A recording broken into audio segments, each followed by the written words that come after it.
Turn yourself Can on, you, Jessup. can you say that, JJ? Uh, And then So, he fell off again. well, he so, tried to enter the track and then he fell off the cushion again. but can you start in someone else's car? Is this Well, legal? it I is mean, legal, but you have to start at the tail end. He's gonna and you love lose all your this. points. Well, he's gonna love this. Okay.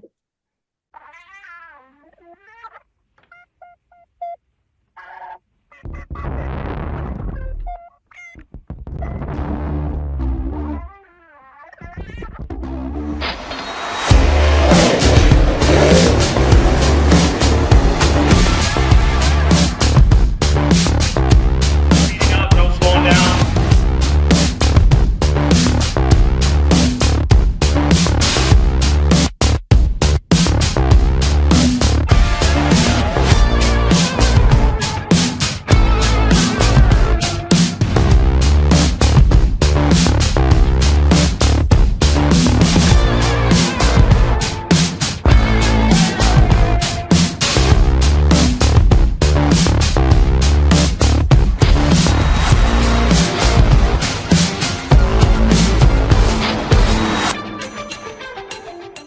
Welcome back, everyone, to the Track Packers podcast for episode 6 of season 4. We are back with the full cast getting ready for the start of racing season, especially with this race weekend coming up. With myself, Mason, the Pelkeys, Becca, and Jessup, and John Breckel joining us for this episode.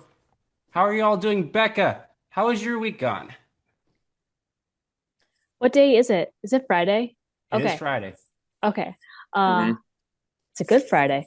Um, it's been a busy week for me work wise, and now it's officially 1 week until racing starts at Dakota Speedway. So a lot of things going on behind the scenes, getting ready and geared up for that, and yeah, just busy getting ready for racing season.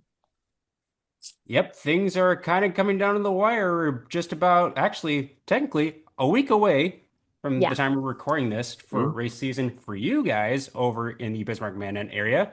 John, how are you doing? We've missed you the last couple of episodes, but how have you been doing lately? Yeah, sorry about that, guys. I've been busy with quarter end close here for work. It seems like it inches up all the time. However, I'm getting ready for race season 2. I was actually over at Test and Tune at Dakota Speedway last weekend. Becca and Jessa saw me for maybe like 2 seconds. Um, and then walked the pits a little bit where nobody could really miss me in the pits. And then went back over to bowling. So yeah, for state tournament. When you say that no one could really miss you in the pits, were you wearing your bowling outfit? I was full on Nationals outfit in the pits. You should have seen Yep. Riley's eyes, just be like, "What is that?" Yeah. It was, it Mason, was, it it was a wasn't the lot. It was outfit a that lot. you got to see on Sunday. It was the outfit on Saturday that was worn. That'll be the team outfit down there in about a week. Well, I can't remember exactly what the Saturday outfit was when you showed me the picture, but I do remember the Sunday outfit, and with the way that looked, I can only imagine what the Saturday outfit was like. It's quite bright. I'm sure it was. We need more brightness coming from you at the racetracks anyway. This is very true. Yep. Well, it's nice to have you back, John. We've missed you the last couple weeks. Jessup, how have you been doing this week? I am doing wonderful. Nice, That's short, it. sweet, and to the point. I like There will it. be no editing for that one. Fair enough. Before I talk about how I'm doing, it's interesting that we usually don't have a ton of carnage when John's not here. I feel like John could have a nickname, the Carnage Crusader. I think that could be a Ooh, good nickname for him. Ooh, that'd be a good one. the spotlighter, because the I mean, look at it spotlight's always on glowing. him. It's just glowing on me right now. Yeah, it It kind is. of Don't is. even need makeup. It just glows with with the baldness and also the cue ball. So, folks, to give a description, John is basically his forehead's like Dakota Speedway. It's got a nice glare and shine across it. It is what we would consider dry slick. Yeah. A- Anyways, I'm doing well. I've had a pretty good week, kind of up and down with other stuff going on, but good news, I did just get my new drone for the year. Nice little, Ooh, nice little small drone. Probably won't have it out this weekend, but I'll kind of save that for kind of a more nicer day. Yeah, so I'm excited to try out this new drone and hopefully no misfortune this year because that definitely was not the case at the end of last year. And so fingers crossed for a good start and good all-around season and getting excited. Hopefully going to go to the first race this weekend as the weather is kind of still wreaking havoc around our area. But we hope everyone out there is doing well and getting ready for the race season as well. And we want to thank you, all of you listeners and watchers of the show, and thank our sponsor, Hitch Harness, Tyler Hall out of Fertile, Minnesota. Thank you for joining us for another season. He actually did just release his paint scheme, going with a different color this year. Got a little some orange on some black tin this year, so a little bit different than the white and green that he had last year. So definitely standing out a little bit differently this year on the racetrack. Now, Jessup, you're a truck owner. Have you gotten your hitch harness yet? no, it still continues to fly around dangerously in the back of my bed. We're gonna have to get you in touch with Tyre and have you get all hooked up with one of those hitch harnesses. Now, do you do a lot of hauling? Because I know you travel quite a bit during the summer. I hauled a lot of ass. Well, if you want to carry that safely in the back of your truck, be sure to go to hitchharness.com and check out the products they have. Whether it's a small amount with a single harness or a double, if you have a lot, go get in touch with Tyler Take and backup. he'll get you hooked up, get everything installed properly and safely so you can have safe storage and safe travels with all of your equipment and needs. And so thank you so much, Tyler, for supporting us on the podcast. Again, hitchharness.com is where you can find all of his products. And to the lineup, Miss Becca's still on the pole, followed by Jessup. John, you weren't here last week, but you are in front of me because I am under a penalty until we had a full podcast. So I'm in the rear of the field. And so that is our lineup for this episode. And we will officially start it with the waving the green flag and get right into who or what we are repping. Becca, start us off. Well, I was busy putting Riley to bed, but I heard a lot of late model talk. We're in this morning. I figured I might as well just whip it out for tonight's podcast. I am repping the number 21 Aaron Turnbull hoodie from a couple of years ago. It's extra large in case anyone's wondering. It's fitting me swimmingly. But yeah, this is his back to back at the John Sites John Sites. Memorial. A couple years back. John Sites Memorial. There you go. Good job. So yeah. I think was that 2018 and 2019, John? No, COVID. that would have been Oh, it would have been 19 and 20. 20. oh yeah, Yep. 19 and COVID 20. year, yep. Because he snuck across the border. Oh, I don't think it was sneaking across the border, but No, he snuck. He had to sneak across the border. Well, we had some Canadian visitors throughout that summer. I mean, we had Cole Yes. Trickle visiting us too. yeah. This is true. Went on the mod tour. Yeah, Cole did really well from what I remember. Mhm. Very nice sweatshirt. Mr. Jessup Pelkey, who or what are you repping? Well, I too got excited about late models, and I'm rocking an old school Paul Mueller white t-shirt. And then on the back's actually kind of cool. So we go, yeah. Can you see it? No, it's even Yeah. a bigger late model.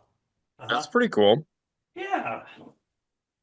Kind of a throwback, and I'm rocking my Articat All-Stars of Circuit of Champions hat, kind of in honor of Tony Stewart, and we'll talk about him later. So that's who I'm rocking. Now, It- go ahead. no, I was just gonna say, do you like our new couch? Oh, Ooh. that Brand was new? why you're rearranging the pillows a little bit more. Okay, Mm-hmm. nice. I not to get off subject, but I know that was quite the ordeal for you two with couches over the last several months. Yeah. Yep. Move. It was Now, It Is was that a interesting. shirt that's in your tote, or where'd you find that shirt? Tote. Interesting. That's a cool find. Yeah. Yeah, it's a little, not terribly snug, but a little snug, which is okay. It still fits pretty good. Well, I agree. That's a really cool shirt. Mr. John Brecko, who or what are you repping? Okay, so for me this week, I decided I'm like, what should I rep? Because kind of want to save some shirts for obviously the season that I kind of want to do for driver stuff. So I'm like, what would be a good one? And I kind of went a little bit down a history lesson moment, and I went down to rep one of the Wasilla 100 shirts down in Huron. So Okay. this is the 2014 shirt from down at the Huron, the Dakota State Fair Speedway. And guys, who actually won the late model feature that year at the Wasilla 100 back in 2014? Any It's a trick. guesses? It's a trick question. There are a lot of features. Just the late models, though. I said, who won the late models? No, you didn't specify which feature. Was it Yeah, you might want to specify the, which night the for Wednesday night Jessup's sake. feature, So the the Thursday night feature? championship night of the Wasilla 100. Soda 100. I'm gonna guess Kent Arment. Mm, not- Let's see here. I think he made the feature, but he did not finish. Oh, what side of the country was this individual on? Mm, let's just say he had a yellow car. Jeff, well done. Yep. Jeff Wildung was the winner back in 2014. Took home the $10,000 prize for good job, winning the Becca. Whistler 100 Good back in job, Becca. 2014. So the top three that year it was Jeff Wildung, your winner. He started third. Then it was AJ Demel in second, and the wild child, Scott Ward, was in third. Then it was Marshall Fagers and Zach Johnson were top five. Oh. Hmm. The Nice. Fagers, they just sold all their stuff recently, didn't they? Just a few years ago. Justin had been kind of done for a while, but Marshall was still racing here or there. But yeah, he sold all of his stuff just a few years back. They always had some nice looking late models too. They Yeah, did. they were always Yep, good. they definitely did. Justin, a past winner of the Science Memorial as well. Well, awesome. Nice little throwback and nice shirt there, John. For the hat this week, I'm repping Nick Szymanski out of Perham, Minnesota, number 17 Minnesota Street Stock, new hat that I just got. I stopped at a shop a couple weeks ago to see how his build's coming along. He's pretty close, so he should be ready to go once the next week rolls around. I believe he's going to be starting off in I-94 for his season.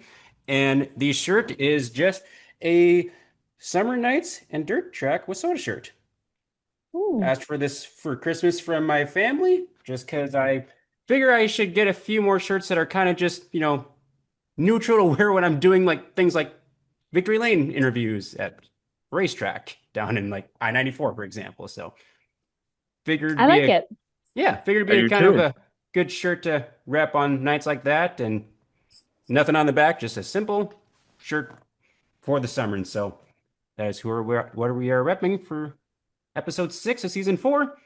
And we'll move on to the Hot Sauce Hot Memory Rewind and give a shout out to Isaac Hot Sauce Sandro, number 12S IMCA modified out of Turtle Lake. He's been very busy with his son Harrison, and he just celebrated a birthday. So happy belated birthday to you, Isaac Hot Sauce Sandro. You can check out his racing at 12S Racing on Facebook and also be on the lookout for his hot sauce, whether he has it in the pits or in Turtle Lake itself. And so thank you, Isaac, for your support on the podcast and best of luck in the 2025 season. Oh no, Jessup's not prepared? I am No, shocked. he was really excited for He this. So I'm he curious to is see what he's prepared. Yeah. He is ready. Wow, I am Yeah. shocked. We're gonna go, back up. He's still shocked either way. Yes. I would Oh, agree, Becca. This is definitely the move over flag. You have I started on the saw pull and you are now getting lapped. I saw the tote and I was like, oh, for Pete's sake, he hasn't picked anything out. But all right, you may proceed, Jessup. You can start anytime now. yeah. I'm The putting move over you flag up. is gonna come out for you here pretty soon. Don't you throw any flag at me. I am the rightful pole sitter, and this will be argued for the whole season. I'm sure it All will right, be. so We are going to do something a little different today. There's not really exact photos to guess or anything. This is kind of a trip down memory lane for events and shirt designs and kind of just something neat. I was able to garner a collection of racing memorabilia from Symes Graphics and Design to help clean out their storage. And this is going to be kind of fun, I think. And the, we're going to go over some pre-proofed images. And the first one, let's see, can you see it? Rough Ooh, Rider The Rough Classic? Rider Classic. Uh-huh. And John, what year would you say? I think it's 1990. 1990. Yeah, I did that intentionally. But the real question for you, John, is how much did the winner take home? And who was the winner? Ooh, Mr. the Smarty Pants? I want to say I was gonna say, Mason, I think you probably know this, don't you? Do you know both or do you know just one? I have a guess on the winner's amount, and I think I have a guess on the winner as well. Okay, go The ahead. winner, I I will say, think they took home $5,000, and I want to guess Randy Zimmerman. he would come in second. It says the Rough Rider Was Classic it Ron Modified Jones? Special. No, it was from June 11th through June 14th, 1998. Over $98,000 were paid out. And I'm going to say this. If this was the overall payout for one driver in one at the end of it, this is by far better than what we've been paying out lately. So this was during the oil boom, I would assume. Yep. Becca, do you have any guesses? In 1998? Oh gosh. It's gonna be nobody we're gonna think of. No. Okay, because I'm like Mason, who the did you say? Randy Zimmerman. He got second. All right. Second place, John. Who did you said Ron Jones? I said Ron Jones. Ron Jones in third took home $8,850. Wow. In 98? This is what Yeah. it says on the back of this. Randy Zimmerman of Fort Scott, Kansas, got second, taking home $18,600. Seriously. Your winner was Eddie Martin of Stillwell, Oklahoma. Oh, Listen to this number: $25,575. And I'm just going to pull this out just so you guys can see it. dang. Wow, what a payout. Yeah. Way to go, John Rick Carroll was Auckland. seventh, Kelly Shyrock was eighth, Rick Auckland was fourth. I recognize most, but not all of them. Yeah, I So recognize a rounding lot it of those out, names on there. Eddie Martin, Stillwell, Oklahoma. Just so the listeners who aren't watching this can take into account of how much was being paid out. First place, $25,575. Second place, Randy Zimmerman, Fort Scott, Kansas, $18,600. Ron Jones of Minnesota, $8,850 for third. Rick Auckland of North Dakota, $5,500 for fourth. Fifth place was Bo Radone of Mansfield, Texas, That one I did not recognize. $5,350 for fifth. Kelly Shryock of Iowa, $5,275 for sixth. Johnny C. of Hmm. Jamestown, North Dakota, seventh place, taking $3,750. Scott Drake of Joplin, Missouri, in eighth for $2,700. Paul White of, I think this is a misspelling, but it should be Temple. It says Temple, but I think it's Temple, Texas, with $2,500 for ninth. And Mark Noble from Blooming Prairie, Minnesota, taking $2,200 home for the 10th place. And this was back in 99 or 98.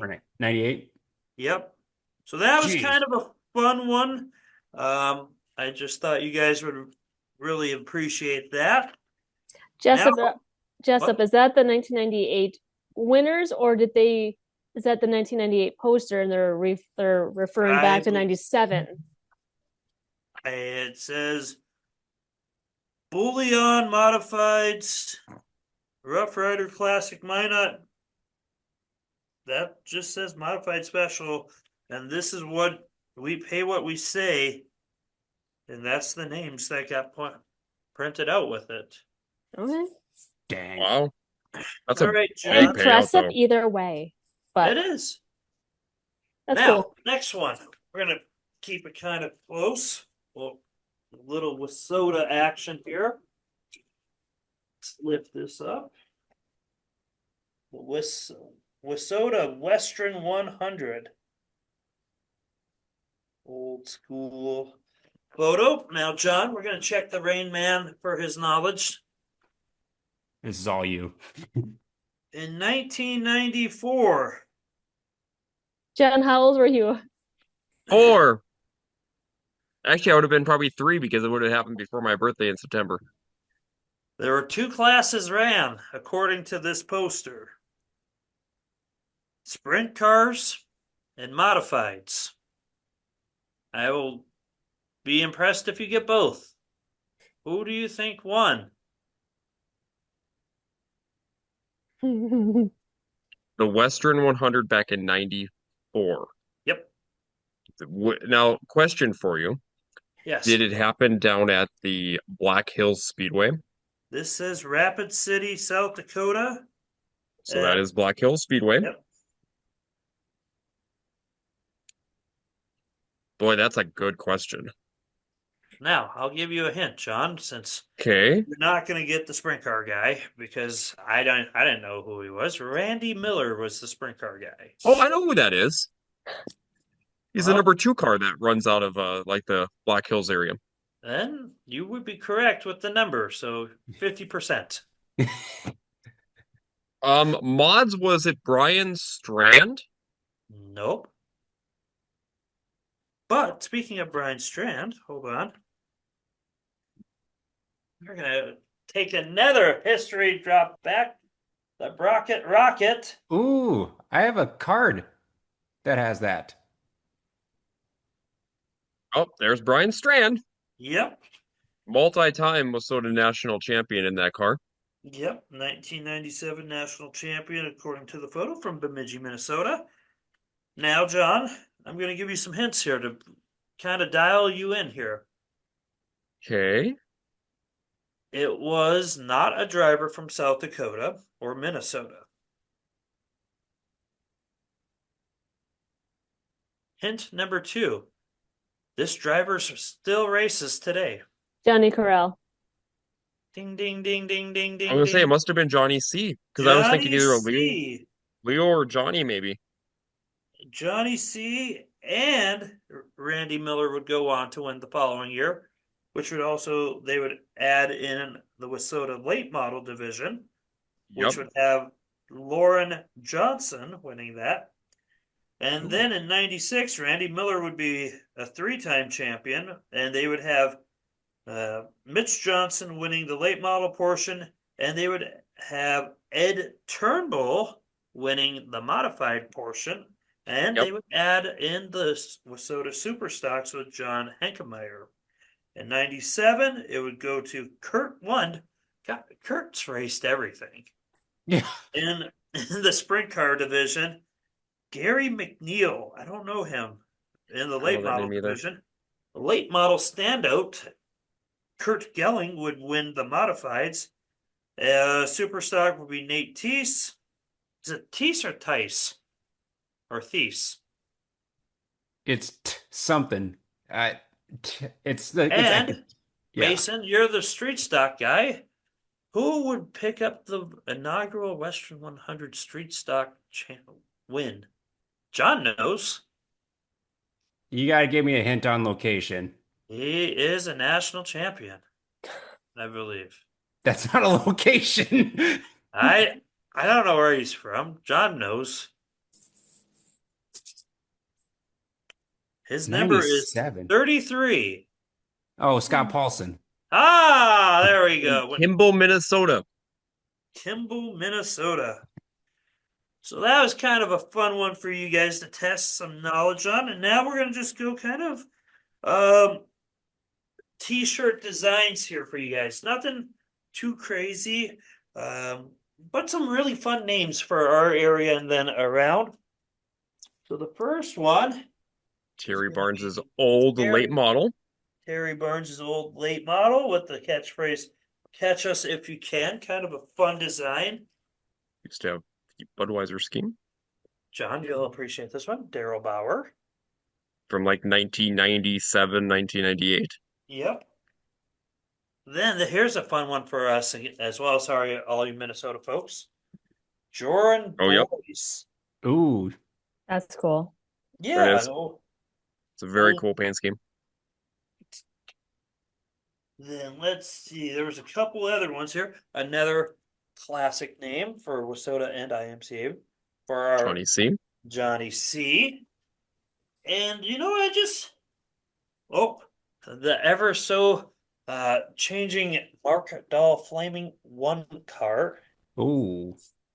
The chassis and car may change, but the paint design and the wrap design stays very on brand. Yes. Yep. But yeah, there's kind of some fun ones there. Um, this will be kind of a fun one to end on. But I don't. We can end on this one. This will be a good one. All right. 1997 Coda Classic Mod Tour. Ooh. Okay. The question for you guys, because I don't know the winners, but a question for you guys. Name all 6 tracks that took part in this Dakota Classic Mod Tour. It's changed over the years. There have been Okay, a we're gonna couple start that have- naming them. Nodak. Eh. Nope, Really? Nodak wasn't on it. Nope. I will Wow. give you a hint. 2 of these tracks are not even in our state. hmm Sometimes they went to South Dakota, Okay, Becca's headed in the right direction. Aberdeen, That's 1. Yep. Mandan. That's 2. Jamestown. I don't think Jamestown's been on it all. Not back They were then. one of the first ones. Were they? Okay. Yep, they've been on it, I think, just about every year. They were off for a while and then came back. Yeah. Jamestown is 3. Okay. Now you have Estevan has been on it every year, I think. Or no? Nope, Oh, they used to not go that far north. okay. Nope. Southwest. you gotta think, yep, Southwest. And then 2, you said the tracks. There's So Becca 2 said they used to go out- through South Dakota. Yep, 2 in South Dakota, and we've named 1. So it's Is either it- got to be Huron or Watertown? I don't know, you gotta pick one. I was thinking Huron or Miller. I'd probably say Miller out of the two, or not Miller, Huron out of the two. Yeah, that's what I'm. Here, Miller's on there, Dakota yep. State Fair is number 5, and now we have one more. It has gone to Fargo more than once. I was it 2020 that we went back to Fargo, but it had Yeah, been in COVID Fargo year. private. Yep. Yeah, it had been in Fargo years prior. Like That'd probably be my next guess. Fargo. Think West Side. Williston? Yeah. That's number 6. And if Mhm. extra points if you can name what the track was named. TNT Speedway. Ding, ding, ding. hmm Mason picks up the bonus points. That's a weird tour. It is- hmm Well, if you start either from the average, the South Dakota side going up, that wouldn't be terrible. Or if you start Yeah. at Williston going down, it wouldn't be terrible, I think. Ooh, old stock car stampede photo. Which one? 97. Oh yeah. Cool. That By is the way, Gold. that 97 on that Dakota Classic Modified Tour shirt or whatever that proof, it looks like a Jim Morlock car. It I does, doesn't it? I wouldn't know, but I've closed the binder, and the time of history on my end has come to an end. Well, that was definitely a trip down memory lane. That was I, fun. I that was told you it fun. was gonna be a fun one. It was something different. I liked it. It was good. Excellent job, Jessup, for the hot sauce hot memory rewind this week. Mason, you don't have any hot sauce, hot memory rewinds for us? I do, but I think that's a good segment for this week. Okay, just wanted to make sure. Yep, I got some for next episode. So we do have a little bit of a track pack report since you guys got to all take in some action at Test and Tune and Mandan. What did you see? Like, who did you see? Anything different out of the ordinary for Test and Tune this year? There were some more late models than usual. That was out of the ordinary, along with a couple more sprint cars than usual. The fun game is always trying to, like, when you see pictures, or like, because Jessup was very nice for me and took a lot of pictures. It's like, okay, I know this driver goes with this one. I know a driver goes with this one, but it's like I have no idea who this driver is. So this will be interesting come opening night. And it's like, all right, we're gonna find out who this person is. Because there's several that I'm like, I have no idea who the heck are in these cars. I wrote down all the cars that I saw on the track. Granted, I missed a few here and there because I got to the track late and I didn't stay to the end. But I wrote down the names of the cars who were all in the different racing divisions we had. And there were a lot of mystery cars because a lot of cars were not wrapped. So Mm. it was a lot of guessing as to who that could have been, or there were some new cars there too. And I didn't know who they were because I wasn't in the pit checks. I didn't know who signed in, and so that was fun to see new paint schemes, new looks, new cars. There were a couple of sprint cars that Justin talked about, and some late models. So yeah, it was a good turnout of cars. We had probably, I'd say, over 80 cars. And then I heard we had about 12 slingshots, and they had their own little private test and tune from 2 to 3. And so I wasn't there for that, but I heard it went pretty well. And so I'm excited for opening night. And yeah, test and tune went pretty well from what I could see the 2.5 hours I was there with Riley. So 12 slingshots. So I mean, I'm assuming a lot of them are pretty local to the Bismarck Mandan area. So that's a good sign.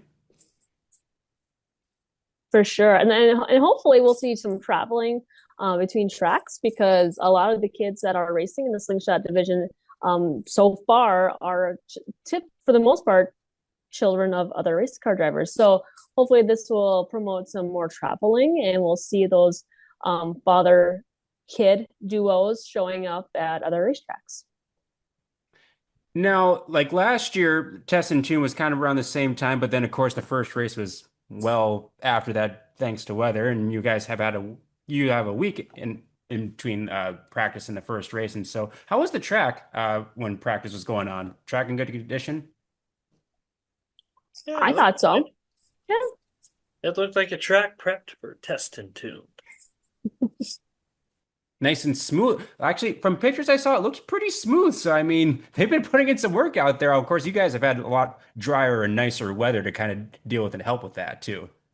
hmm I was a little worried about the turnout just because so Saturday was actually a quite nice day. Earlier in the day the sun was shining. I got to be about 70 as the day went on. The temperature did drop and the clouds moved in, but it was a good day for testing. So the weather was pretty decent, but the weather was forecasted to rain the next day on Sunday, which was the original date for Nodak's test and tune. And so they ended up moving their test and tune from noon to 4 on the same day as us. And so I was a little worried that would split some of the cars up, but it sounds like they also had a very healthy turnout for their test and tune. So both tracks well supported, and it made, yeah, just a good day for testing some race cars before the season starts. But yeah, it was a great turnout for Dakota Speedway. We had quite a few travelers from all over come in and make some practice laps before the season starts. Yeah, John, Jessup, did you have any other takeaways from Test and Tune that you saw? It was a great day to be at the track. A lot of cars, got to see some friends, and yeah, it was good. Yeah, it was just nice to be out there for. Yeah, I was out there very short period of time. So for me, it was nice just to go out there and walk the pits and see some of the new schemes and people that were in new classes. Which class would you say had the most? Well, probably Legends, but outside of Legends, any any kind of numbers on other classes that you could kind of see roughly? There's quite a few to me. I felt like there was quite a few stock cars there, to be honest with you. That's a good Yeah. sign. Um, again, I wasn't there for the whole time, so and cars were left early and some came late. But I had 15 stock cars on my sheet. I had 15 modifieds, 9 hobby stocks, 23 legends, 12 slingshots, and then we had 2 late models and 2 sprint cars. So again, Pretty good variety. and there were still people showing up at 6:30 when I was leaving, and I didn't get there till I'd say probably 4:30 or so. So, yeah, it was definitely a good turnout of race cars. Well, that's a good sign. Hopefully, once season opener hits, you're going to have even more than that and have a nice full field in all the classes. That's what we want to see, especially for the first night to kind of get kick things off on a good note. You lucky ducks have been getting the racetrack more than me so far this year. That's unusual. It is very unusual. It's a weird month and weird year for racing. I can kind of show you what's been keeping me a little bit busy over the last several weeks. So I'm trying to compile, as I share my screen here for all the watchers out there, trying to compile a list of different and new drivers in classes, just to kind of like put a spotlight on 'em a little bit. And so. This is not an extensive list because, of course, not everyone has revealed their paint schemes or their cars or anything like that, and the first races haven't happened. But kind of just wanted to kind of show what I've been trying to develop with all these. And as you can see, in some of these classes, we have quite a few different drivers, and this is just on the North Dakota tab itself. So obviously, slingshot drivers, we're going to have quite a few new drivers there. IMCA stock cars, which is a cool sign to see that there's new ones there, and NX Legends are kind of the other class that kind of stands out too. And so when you see these names, any of them kind of stick out to you as like, that's going to be someone that we'll have to keep a close eye on. I And of am course, this is very, editing and tweaking. I'm very curious to see how Sladen Pfeiffer does in his sport mod. I think that's going to be um kind of a really good jump for him to get some more seat time and also get into to a different class because he's been doing very well in the slingshot. So I'm going to be kind of excited for that. I am also excited to see how Kelsey Peterson does in the Wasota lay models since she's been very successful in the Lightning Sprint division. So I'm going to be very curious to see how she does in that within that class. And then also, I am very curious to see how the drivers that went from the IMCA hobby stocks do in the IMCA stock cars. Because I do feel like that'll be a little bit of a transition period for drivers like Brennan, Hayden, Connor, and Ethan. I believe that's going to be kind of a little bit of a transition for those drivers. Yeah, and I kind of can hearing some rumors, so this may not be official, but I've heard that like these drivers have gotten new cars and stock cars, and so that's Mm, why they're on the list currently. I do need to move Chris Tukes out here because he has driven a stock car in the past, that is several true. years back. So I need to update this list. But yes, I agree. Those are some fun names to watch. Of course, you mentioned Brenner Grinstead. That's kind of one of those that stood out to me too. Had a very successful hobby stock career, won several races last year, especially. And so I know he was really excited to get in behind the wheel of a stock car. Actually, I believe he had the stock car in his possession Mhm. last year. He did. So Yep, he this got it. was He got it pretty mid-season. well planned in advance. And so yeah, there's going to be some fun names to watch all across the state. As you can see, I'm trying to compile it through any class that we race. If I recognize if there's a new driver or driver switching classes, we'll get them put in the list and we'll kind of talk about them, especially as the season gets started. Trying to do that for most all the area tracks around the region and Minnesota country and IMCA. And so we'll see the first few couple of races here and who all gets added to this list in the next couple weeks. And so That's kind of one of my little projects that I've been working on as well. As we lost Jessup somehow in the field. I don't know what exactly happened to him. I just sent a message. I was like, "What happened to Jessup? Did it just die?" I don't know, but he's trying to re-enter the field now, so I guess we'll get an explanation I was here. just gonna say, I bet you his car just died and now he's 2 laps down. You know, he's probably going to start tail end next week, so I, I'm really yeah. disappointed. Did you happen to hit the wrong button? No, my computer completely locked. It did some auto shutdown where Oh, I'm like, oh, this is no. reminds Now me of the it's reminds me not. of the kill switch in NASCAR, like when drivers would actually accidentally hit that button. Oh, Yep. or even in a stock car. I mean, I've had drivers that have done that before coming to the start finish line for winning a feature. Oop. Oops, didn't win. Yeah, Yeah. of course. And well, this ought to be interesting too because this next segment's kind of on your shoulders a little bit, and your car is sputtering unfortunately right now, and so It Mine is. He's is? just sputtering it along. is, and unfortunately, Is it is lagging? sputtering quite a bit. Oh no. Becca, get It's off your just computer. sputtering. She's not even on her computer. It's true. This is going to be interesting because we need to look at what's upcoming next for racing in the state of North Dakota with Mr. Dakota Dirt because the first race weekend is right upon us by the time this comes out. Did you guys know that if you check out Dakota Dirt, it is your one-stop shop for everything North Dakota racing news, results, weather forecasts are on there. There's also additional information about drivers on there and racetracks. So you should definitely check them out because, they are social on social media platforms. They're at dakotadirt.org or they're on Facebook. now, Mason, technically, we already had our first race of the year in North Dakota, and that was last weekend at the Devil's Lakes. I was thinking that same thing, and for that, I believe that we should have a little bit of a caution flag on Mason on this one That is fine. because I will that was accept the not caution. the correct term.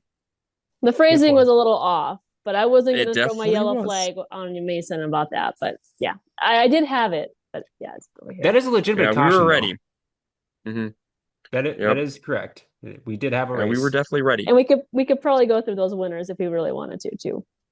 Yeah, we definitely could. So Devils Lake did kick off their season last Saturday on the 12th. Unfortunately, they've already canceled for the race on the 19th, which unfortunately I was planning to be there. So of course I'm getting the blame for that, I'm sure. You are. Yeah. We're starting the season on brand, as we like to say these days. Very So true. Who's this we? Yeah, I was gonna say, I'm pretty sure this is only one true full-on rain person in this group. well in this group, but there's two like kind of like rain people or like Yes, that are there is kind of two known Rain for Man. this. Yes. Like, I mean, for me, I'm Rain Man when it comes to like results and history and other stuff like that one too. When it comes to precipitation, it is Precipitation. I know, right? It's Mason who is Monsoon Mason at racetracks. He just brings the monsoon with him. And then Mm-hmm. when we have his sidekick, Halo, with him, it is Monsoon Mason and Hurricane Kayla. So I mean, it's just like a full-on 70 plus mile per hour wind, storm, rain. I mean, it could be sunny outside and it could still be raining. And it also Yeah. just rains at the racetrack. The town nearby will be completely dry. The sun will shine, but just the racetrack will get downpoured. Exactly. I mean, you could be a mile away from the track in town and be dry and sunny, and then at the racetrack, it's just downpouring. Yeah. It sucked when that happened multiple times. Anyways, I was going to say, which time? eh, let's not talk about that. Sure. Anyways, they ran four classes at Devils Lake Speedway this last week. Pure stocks, their home track rule pure stocks, Wissota street stocks, Wissota Midwest modifieds, and Wissota late models. And there were a couple travelers that came from a good distance away. So figured that was going to happen with the official start of Wissota points season as well. A couple national point chasers potentially. And so in the pure stocks, Brody Eckert had a clean sweep in the B2, has a very nice looking race car. I believe that's his IMCA hobby stock that he had out there, and so looked pretty good out there in that B2 machine. In your Minnesota Street Stocks, it was Colton Brower all the way from Iota, Minnesota. So he made the long trip. I actually saw his rig on the way to the racetrack because I was on the way to a wedding in Alexandria, and I'm like, I'm pretty sure I know where he's going. So sure enough, got that first win of 2025. The Nightmare Lucas Rodin took home the Midwest Modifieds in front of Memphis Clausen out of Canada. And late models went to the 1TPO of Tyler Peterson in front of rookie in the late models, Devin Fouquet. So Devin Fouquet also making the long trip up from St. Cloud. And so that was your start of the race season up in North Dakota and Wissota country. There, I corrected myself, but unfortunately I already took the caution. Oh, great. Mr. Dakota Dirt, now that you're back behind the wheel of a different vehicle now, what's on tap for racing this weekend? Well, Mason, as we said earlier, there is nothing happening this weekend as it has all been rained out. Yes, literally speaking, as we're recording this, there's nothing this weekend, but by the time this comes out, there will be racing coming up. Yes. On the 25th, it's going to be the season opener over at the Dakota Speedway. Um, and then the 26th and 27th will be the doubleheader season opener for Nodak Speedway up in Minot. And on the 26th, Devil's Lake looks to be back in action after the most recent rainout. As it stands, it's not looking good for all the other tracks because they do not race yet. Fair enough. But still, that's plenty of racing for the state of North Dakota in April itself. Yep, yep. It's also looking like, in test and tune, speaking wise, Williston Basin will be in test and tune action on the 26th. So a lot going on there. We'll see which way everybody decides to tow that weekend, and yeah, it should be an interesting time. Yeah, it's definitely the time of year where weather is unpredictable, and of course, tracks are kind of doing updates on a week by week case now. And so, even outside the state of North Dakota, we'll see what racing is taking place. Ogilvy's the lone remaining track outside of Cedar Lake that's going to be racing this past weekend on the 19th. And then, upcoming at the last weekend of April, I-94 is scheduled to open up on the 25th, along with Princeton Speedway and Red Cedar. And then we go to Saturday the 26th, North Central and Brainerd, Ogilvy Raceway, and Rice Lake Speedway in Wisconsin. And we'll see, but Buffalo River, Granite City Motor Park, and Redwood Speedway will be opening up on the Sunday the 27th. So going to be a lot of tracks looking to open up before the beginning of May. So we'll see how well the weather cooperates. We've had some nice warm weather. We just need to make sure everything's all set to go, all the frost is out, and everything's in working order for some good racing here coming up. But race season is right upon us. Alrighty. So with that, we'll display the white flag and give a shout out to our good friend Brody Carlsrud in the B1 IMCA stock car. Getting all set to go for the race season with a new car to him. And so I know he's really excited for the year. I believe he's almost got it all put together and wrapped. And so excited to see what that looks like. I've heard it's a little bit different than last year's. So he always has some bright looking schemes too. You can check out his podcast, The Real Deal with B1, to find out the ins and outs of his racing program, going to and from the racetrack, and he also goes over results from the region as well. And his Facebook page, Brody Carlsrud, B1 Racing. Give him a like and give him a follow. Thank you so much, Brody, for supporting us on the podcast as well. So we have two things in our white flag segment this week. We got our latest and greatest paint schemes. By request, Jessup, you can go first since apparently we like to take your schemes. So if you got a couple, two or three, go ahead and list them. I will list all the paint schemes that I have Oh boy. down, Oh, geez. and I will We could be here a while.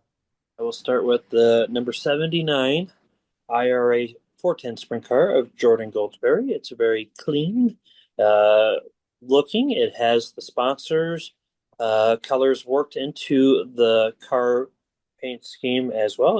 It's incorporated with it, so that looks very nice. Let's Question for you. Who was the driver on that? Not Jordan Goldsberry. What is it?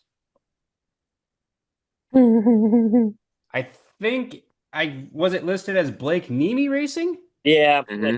I don't really care. Hmm. Guys, you guys can put me at the end because I'm still the rightful pole sitter. Continue. Hmm. Needless to say, I like Jordan Goldsberry, his IRA's sprint car as well. So I can share his scheme too if you like. sure, I don't care.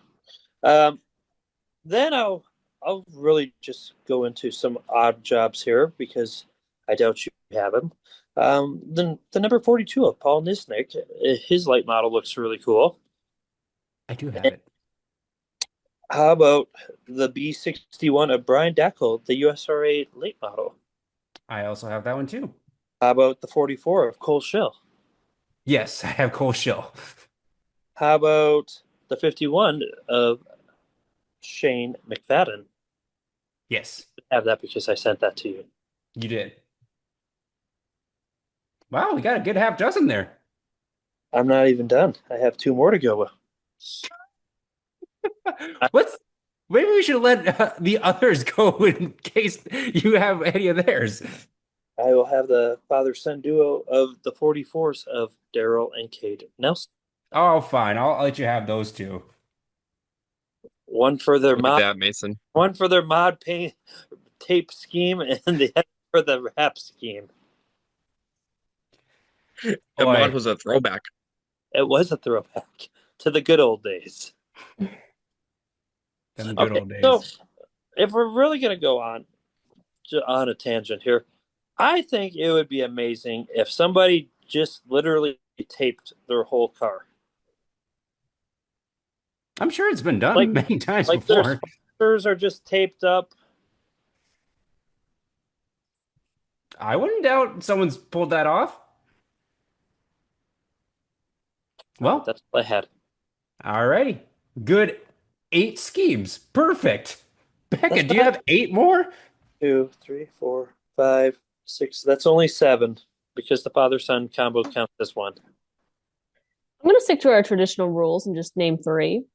I mean, Thank if there's you. more, I will list them off later after everyone else has had a chance to go. But one of my favorite paint schemes from this past week is the number 5 sport mod of Lance Blackdow out of Minot. That was a very sharp blue, white, and neon yellow paint scheme. Just looks really nice. I also really liked the number 84 of Hunter Van Gilder. Was sort of street stock car.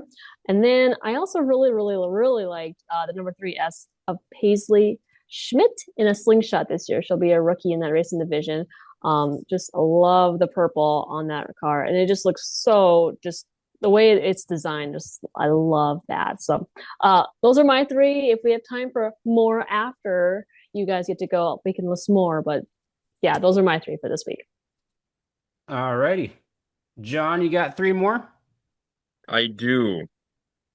So I'm gonna go down the list here. I've got three that I'll start off with. So there was a scheme that was just released here with the Wissota Street Stocks, and it is Andrew Hansen's number 20, which he plans on racing Ogilvy here for their season opener. Really like the splash of teal on there. I do like a little bit more of the black on there this year, especially in the nose cone. I think that fits the paint scheme quite well.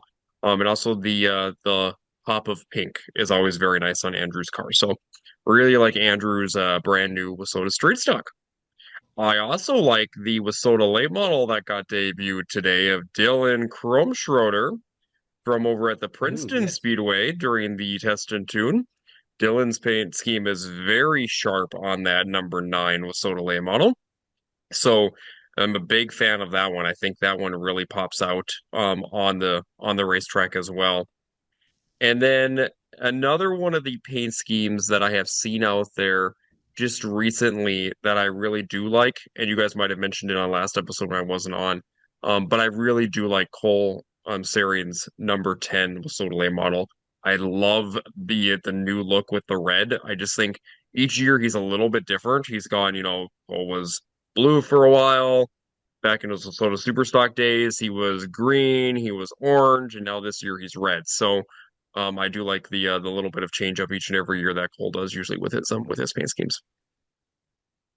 Nice job. Yep, I did take Cole Searing last week, so you can, if you have one more, you can go ahead and add that in. Oh, I'll let you go, Mason, then I can obviously interject with additional ones that I have. Alrighty.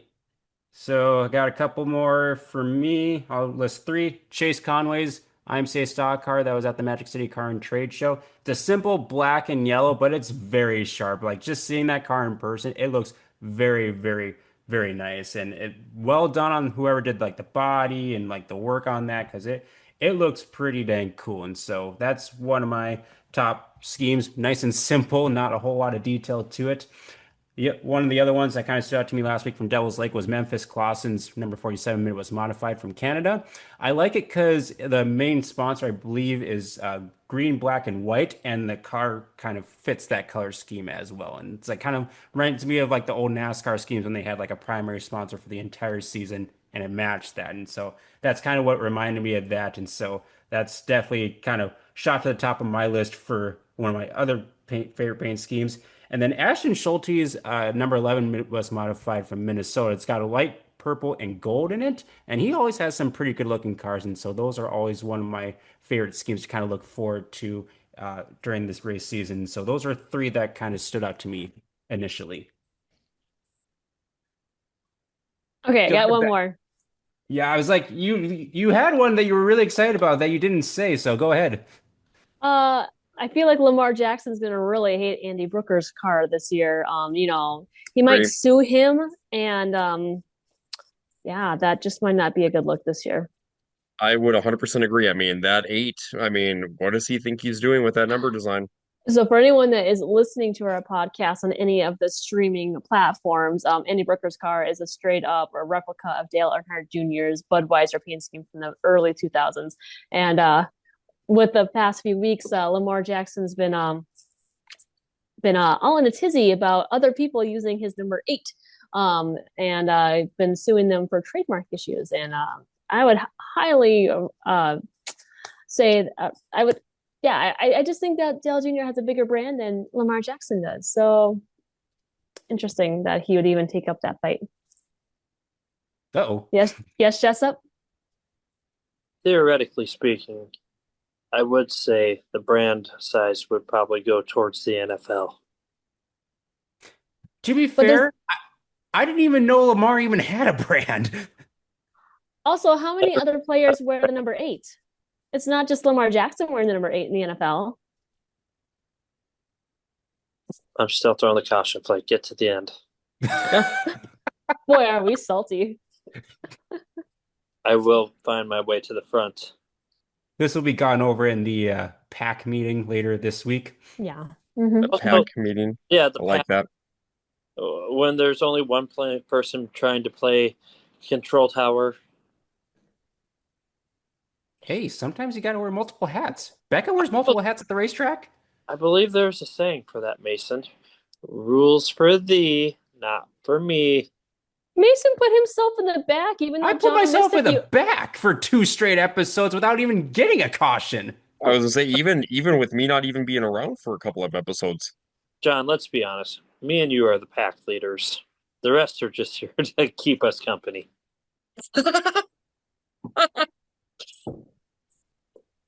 Wow. Mm-hmm. All Look right, at John, that. did you have any bonus schemes? I do. I really did like Levi Rand's street stock paint scheme for 2025. I like the change up from the black to the kind of the gray with the orange on the side and the white trim. I think that looks really, really sharp with his car. Another paint scheme that I have been a huge fan of so far within this season. I do like Chris Sayers. I believe Chris always really has some really nice paint schemes on his Wasota Street Stocks. His is very nice as well within his car. And then Joey Thomas actually released his mod one today. I'm kind of simple design, but also very nice paint scheme on his design as well. So yeah, that's a couple of additional ones that I've seen that I really do like. Jessup, did you have 10 more? I mean, I can start going through the list. You know who does have a new paint scheme?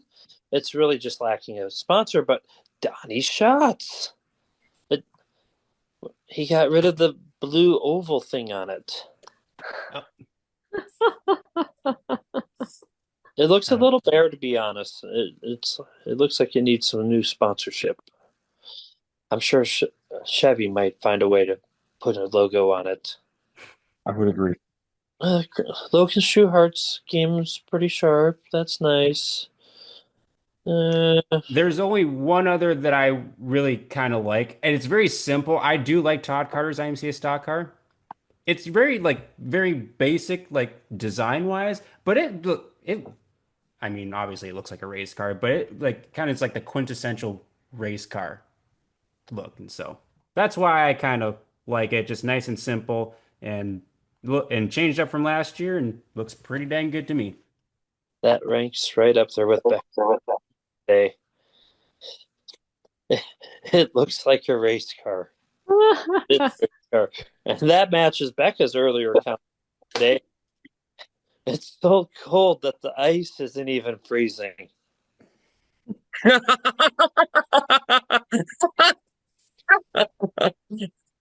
Becca? Yeah. But that, Pretty sure the ice doesn't freeze, Becca. John, does that deserve a caution? That deserves more than a caution. That is a blonde moment. Don't worry, Becca. You got one blah moment built into the show. It's okay. Thank you. Yeah, that was we're in Indianapolis, Illinois. Well, Yeah, that was pretty bad too. we were not as official back then. We probably needed a little more structure back then. Yeah. Anyways, last thing we want to do before everything kind of gets going crazy racing wise, we want to do some bold predictions for the years. So, who has a bold prediction? It can be a simple prediction, but just something that you think is going to happen We this year. have our winners of the week. Well, yes, but we have to do the bold predictions then the winners of the week. But I do have a very bold prediction, and I want everybody's opinion on this on the podcast. Do we think with Mason in the vicinity of racetracks, do you think it's either going to be greater than or less than that he's going to cause at least 10 rainouts this year? Oh. Define vicinity. Ooh. Within 2,000 miles. I'm going to go over. No. Racetracks that Mason is either planning on attending that day or he's physically on the grounds of that track to get rained out. Because last year, it was quite a few when he was on the grounds. Hate a few. Mason got quite fussy with us. There were a couple weeks I was really getting agitated. You were lashing out at the innocent victims known as Jessup and John. Well, it's when you can't necessarily do anything about it besides, I guess, not show up. It's kind of frustrating. I do find it comical that the racing family is picking up on this as well. And so not only does Mason get grief from all of us, but now it's drivers and their pit crews and their families as well. And I think it's hilarious. Because it's a weird balance. It's like, Mason, you should come to our racetrack more. Well, do you want to race? Is your question. This is a valid question. Do we want to race? Go away, Mason. Go away. Poor Devil's Lake. Mason announces on Facebook that he's going to go a race there, and then the next day they cancel. So he's already got one in the books for 2025. Yep. Yeah, Yes, I stopped the races, Jessup. Okay, so back to the issue at hand. Over under on how many races I'm going to affect weather-wise on the premises. 23% of Mason's will be rained. One in five, Mason, then. you're going to have a big A impact lot this of year. races. Wow. I'm going to go under. I feel like this year Mason's rain powers are not going to be quite as strong. It's going to be a drought. That's the only thing that's saving the racetracks this year. And the only person who can save the crops will be Mason. Yes. We will rent Mason's powers out.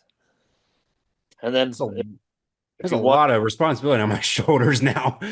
And if you want your crops to be destroyed, we'll have Caleb, the hurricane, come over and This is true. She'll just hurricane her way right through it. Mm-hmm. Can you use hurricane as a verb? Hurricane. We just did. Alrighty, cool. Any other bold predictions? No. No. I have two different ones, but I'm trying to figure out which one I should go with. Becca, you do yours. Okay.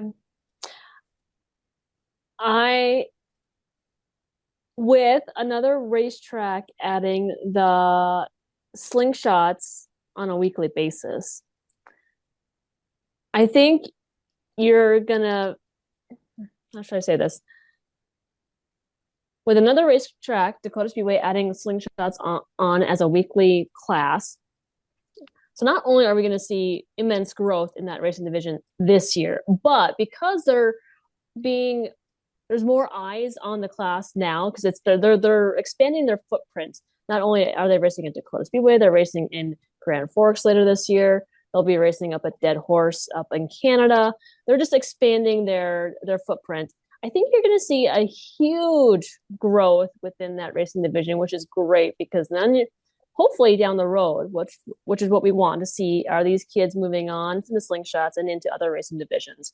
But so not including this year, but it's kind of like a prediction for even next year, building off this year and into next year. I think you're going to see huge growth in the slingshots, and hopefully we'll see even like kids in the grandstands.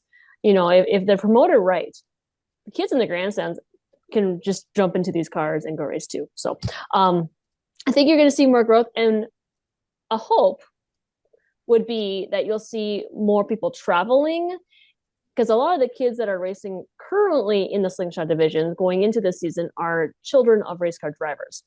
So hopefully you see that these duos traveling down the road and racing together. So that's my prediction, and then my hope for the year. Yeah, we need some parent and sibling rivalry kind of Mm-hmm. going on. Who will get more wins between the two? Exactly. You want me to go next with my bold prediction?